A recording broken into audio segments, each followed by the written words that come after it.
Assalamualaikum warahmatullahi wabarakatuh. Perkenalkan, nama saya Evawati. Pada kesempatan kali ini, saya akan membahas mengenai konsep mol dan stoikiometri. Langsung saja teman-teman, kita masuk ke dalam konsep mol dan stoikiometri. Apa sih pengertian dari konsep mol dan stoikiometri itu? Konsep mol adalah satuan jumlah. Sedangkan contohnya yaitu seperti lusin untuk menyatakan sekumpulan zat yang jumlahnya 12. Untuk bilangan Avogadro-nya yaitu 6,02 dikali 10 pangkat 23. Untuk lambang bilangan Avogadro itu adalah L. Untuk stoikiometri, pengertiannya adalah perhitungan kimia yang berhubungan dengan jumlah partikel. Bagaimana sih hubungan mol dengan jumlah partikel? Jadi, 1 mol zat sama dengan banyaknya zat tersebut mengandung 6 kali 10 pangkat 23 butir partikel. Nah, untuk partikel itu tersusun dari atom, molekul, dan ion. Jumlah partikel sama dengan mol kali L atau lambang Avogadro-nya. Selanjutnya, kita akan melihat contoh hubungan mol dengan partikel. Contoh yang pertama, hitung jumlah atom dalam 5 mol besi atau Fe. Jawabannya, jumlah atom Fe sama dengan 5 dikali 6 kali 10 pangkat 23, sehingga mendapatkan hasil 3 kali 10 pangkat 24 atom. Nah, untuk contoh yang kedua, hitung jumlah mol dari 1,5 dikali 10 pangkat 24 molekul gula. Nah, jawabannya, mol gula sama dengan 1,5 dikali 10 pangkat 24 dibagi 6 kali 10 pangkat 23, sehingga mendapat hasil 2,5 mol. Jelas ya teman-teman? Selanjutnya, kita akan membahas mengenai hubungan mol dengan massa. Bagaimana sih hubungan mol dengan massa?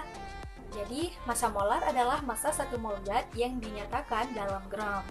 Rumus massa adalah gram sama dengan mol dikali AR atau MR. AR adalah massa atom, sedangkan MR adalah massa molekul atau berat molekul. Sebagai contohnya, kita contohkan pada Fe. Massa atom AR Fe adalah 56, massa molar Fe adalah 56 gram. 1 mol Fe itu mempunyai massa 56 gram. Kita contohkan pada H2O atau air, yaitu massa molekul Mr, H2O yaitu 18. Massa molar air adalah 18 gram. Jadi 1 mol H2O itu mempunyai massa 18 gram. Sekarang kita akan melihat bagaimana contoh hubungan mol dengan massa. Yang pertama yaitu berapa gram massa 5 mol glukosa. Mr-nya yaitu 180. Nah, sekarang kita akan melihat penyelesaiannya. Rumus massa yaitu gram sama dengan mol dikali Mr.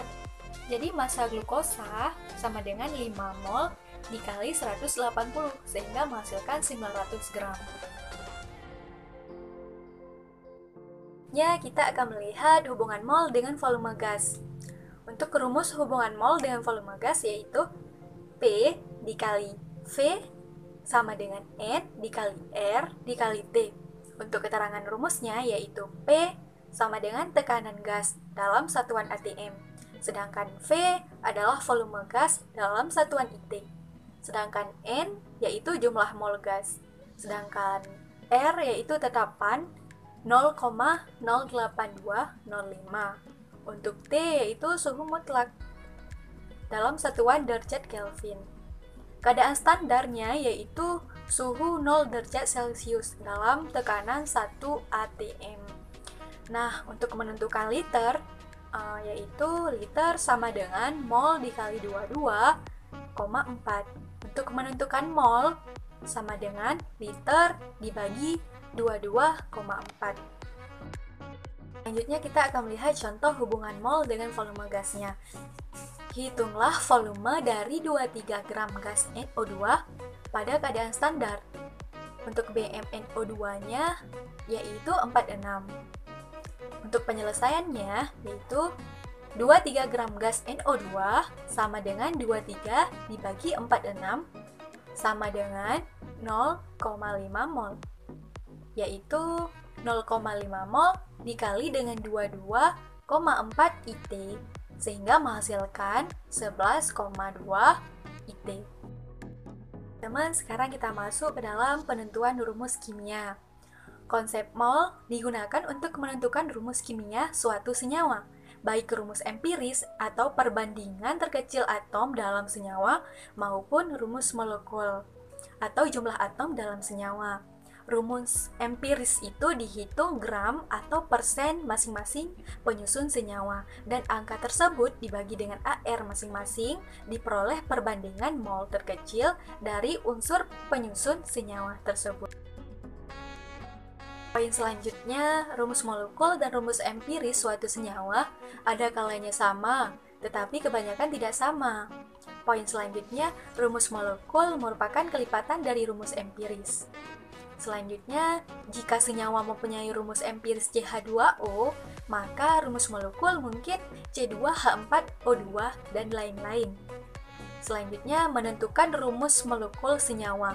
Ada dua hal yang harus terlebih dahulu diketahui, yaitu rumus empiris senyawa dan MR atau BM senyawa. Selanjutnya akan kita lihat contoh rumus empiris. Yang pertama, suatu senyawa tersusun dari 84% karbon dan 16% hidrogen. Untuk C-nya sudah diketahui yaitu 12 dan hanya 1.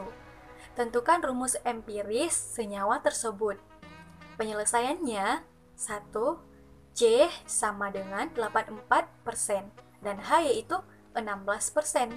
Jadi, mol C banding mol H sama dengan 84/12 dibanding 16/1 sama dengan hasilnya yaitu 7/16. Rumus empiris senyawa adalah C7H16. Sekarang kita akan melihat contoh rumus molekul. Suatu gas dengan rumus empiris NO2 mempunyai Bm sama dengan 92. Dan untuk ARN-nya yaitu 14. O sama dengan 16. Tentukan rumus molekulnya. Untuk penyelesaiannya, yaitu NO2 dikali N sama dengan 92. Nilai NO2 menghasilkan 46. Dikali N sama dengan 92. Sehingga menghasilkan N-nya yaitu 2. Jadi, rumus molekul gas adalah N2O4. Jelas ya teman-teman? Poin C yaitu koefisien reaksi. Apa sih koefisien reaksi? Koefisien reaksi adalah perbandingan mol seluruh zat yang ada pada persamaan reaksi, baik reaksi ruas kiri maupun hasil di ruas kanan. Nah, jika salah satu zat sudah diketahui molnya, maka zat lain pada persamaan reaksi dapat dicari dengan cara membandingkan koefisien. Rumusnya yaitu mol A sama dengan koefisien A per koefisien B dikali mol B. Contohnya, diketahui reaksi N2 yang bereaksi dengan 3H2 menghasilkan 2NH3. Nah, jika H2 yang bereaksi adalah 12 mol, berapa mol N2 yang bereaksi dengan berapa mol NH3 yang terbentuk? Nah, jawabannya H2 tadi yaitu 12 mol. N2 sama dengan 1/3 dikali 12 sehingga menghasilkan 4 mol. Untuk NH3 sama dengan 2/3 dikali 12 sama dengan 18 mol. Poin D, kita akan menjelaskan mengenai hukum-hukum gas, yaitu ada yang pertama hukum Gay-Lussac. Nah, hukum Gay-Lussac ini menyatakan hukum perbandingan volume. Dan poin yang kedua, hukum Avogadro. Hukum Avogadro ini menyatakan pada suhu dan tekanan yang sama, gas-gas yang bervolume sama akan memiliki mol yang sama. Dan yang ketiga, keadaan standar. Bagaimana bunyi keadaan standar ini? Yaitu setiap 1 mol gas, apa saja pada suhu 0 derajat Celcius. dan tekanan 1 atm memiliki volume 22,4 liter atau 22,4 dm kubik. Jadi dari materi ini dapat kita simpulkan, perhitungan yang bersangkutan dengan partikel disebut stoikiometri atau pengukuran partikel. Nah, partikel itu berupa atom, molekul, ion, elektron, dan lain-lain. Sedangkan pengukuran itu adalah berat, volume, jumlah partikel, dan besaran kuantitatif. Sekian materi dari saya, semoga bermanfaat, selamat belajar, dan semoga sukses. Wassalamualaikum warahmatullahi wabarakatuh.